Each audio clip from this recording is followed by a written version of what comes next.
Welcome to Herbal Explorations, a podcast hosted by Wilson Lau of Nuherbs. Each week, we speak to leading experts about what's happening in the herbal industry. Welcome to another episode of Herbal Explorations.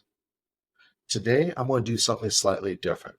I'm going to give you my update from the fields of Expo West and beyond. Today, we'll cover 5 major topic areas. The top 3 trends that I saw from Expo West, the top industry trend, what's going on with our herbal supply chain, how geopolitics will impact our supply chain, and finally, new regulations that I want to bring into effect that will impact our herbs in this industry. My top 3 takeaways from Expo is functional beverages are exploding, and people are thinking about all these new ways to deliver functionality via a drink, including a friend from the past. I haven't seen this in at this point, maybe 10 years. And the first time I ever saw this was at the Fancy Food Show.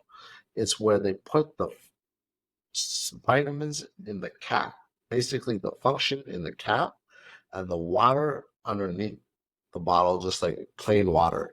And when you unscrew the cap or screw in the cap, it releases the vitamins or other functional powders into the beverage so that the degradation is only from the point where you unscrew the cap to activate that powder going to the beverage until the time you finish it, making the functionality theoretically a lot more bioavailable and less, you have to worry less about degradation.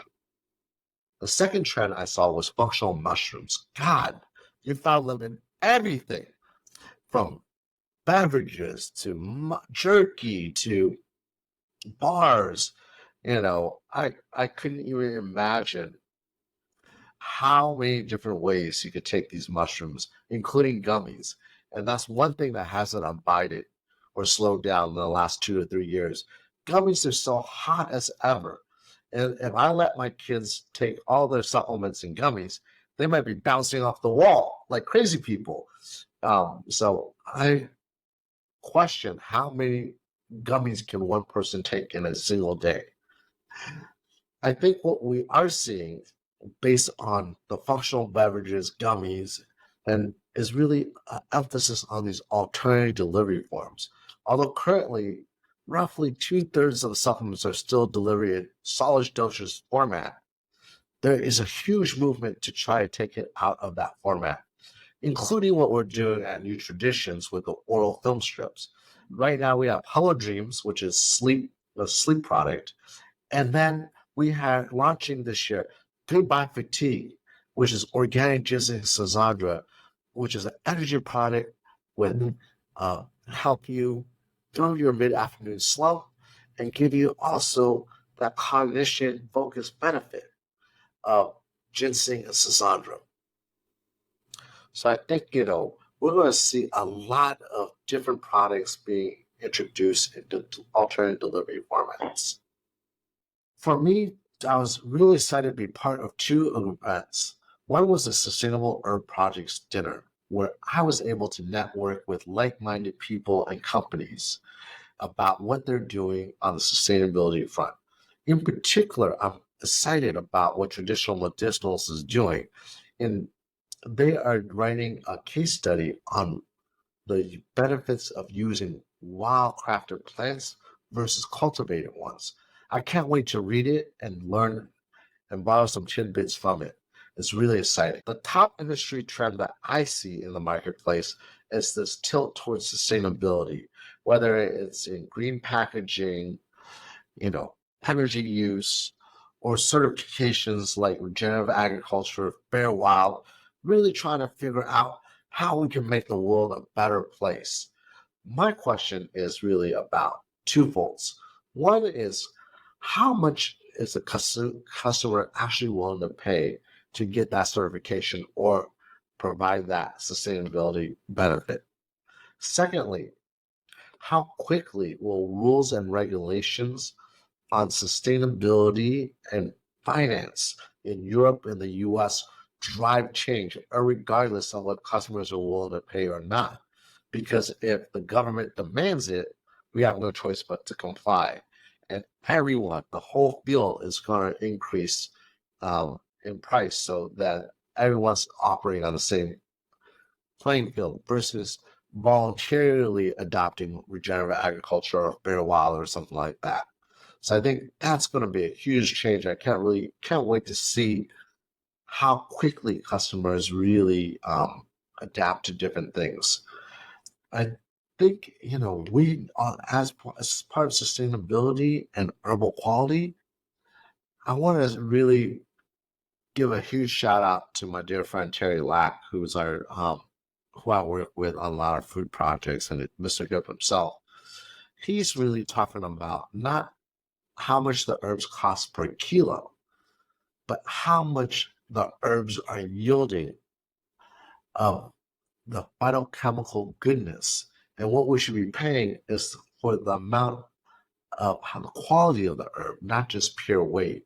So you can have a very poor quality herb, but if you're being paid by the kilo or pound, it doesn't matter versus a good herb. You're really not paying for quality, you're just paying for weight. And if we change the paradigm to quality, maybe we can produce less, use less, and still get the same benefits or even better benefits. So that's one thing I'm really excited to see about in the herbal supply chain. I think right now the herbal supply chain is facing unprecedented impact because of climate. I mean, we are natural products, so climate is always part of our discussion. But due to global warming, there's been an increase of extreme climate events all around the world, causing crop failures and just a lack of things. So 2 years ago, there was a drought in the Gansu province in China, which impacted for the past 2 years the quality and the yield of herbs like angelica, shaglis, and Photopsis, things that traditionally grow in that area. And only now, 2 years later, are we getting back to normal. But as we get back to normal over here, we have wildfires all over the US impacting us as well. So it's not contained to one country, one place. But you are hearing about these extreme climate events causing $1 billion plus of damages impacting people's lives all across the world. So I think it's really important to see what we can do to help stem the tide of global warming. The last two main highlights I want to touch upon is geopolitics. Geopolitical events are impacting what we are doing and what is happening in our supply chain. It's everything from the Houthi rebels to launching attacks on ships coming across into the Red Sea, to what's going on in Ukraine and Russia, which is impacting vitamin E and corn, and then what's going on in Palestine and Israel, to our own backyard. And don't forget, we have the 2024 elections coming up. And one of the candidates has said that if he wins, he will raise the tariffs to a minimum of 60%, if not higher, for Chinese imported goods and other countries. So we really have to pay attention to what's going on and what. And this is on top of this extreme climate event I was talking about earlier, where we have low water levels, so ships can't get through the canal, in the Suez Canal or the Panama Canal.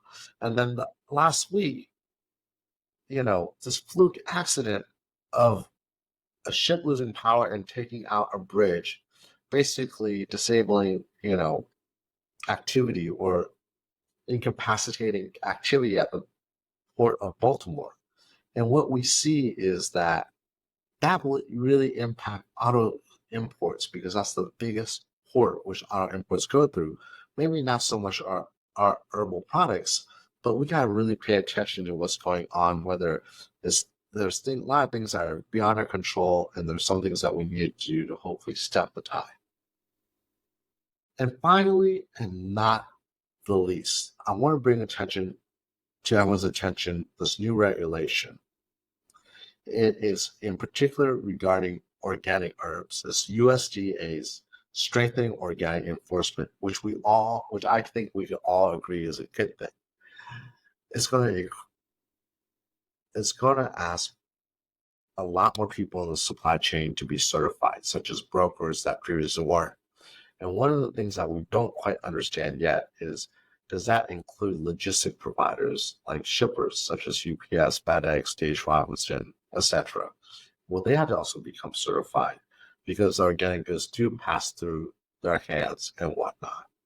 And also, another thing of this regulation is at the time of import, we'll have to submit an organic certificate for each of the organic goods that were imported. But my question becomes one of, once it's cleared as customs, what certificates need to take place in between parties? I think we all can, it's quite clear that if the goods stay in the US and you're not the importer of record, there is an importer of record, that once they've taken care of the paperwork, it's business as usual for the American company. The question really becomes, if the American company wants to export the organic product they made from the imported organic ingredient, what paperwork will they need to get that export certificate? So I think that's another thing we really need to consider and keep our eye on. So I look forward to doing another one of these with you. And I want to do a quarterly update from the fields for the rest of this year, because I think there's so much going on that we really need to keep our pulse on the top of things. Thanks for listening. To learn more about the business of herbs and botanicals, visit Nuherbs.com. To keep listening to great episodes, be sure to subscribe to this podcast in iTunes, Google Play, Amazon, or Spotify, and make sure to give us a rating too.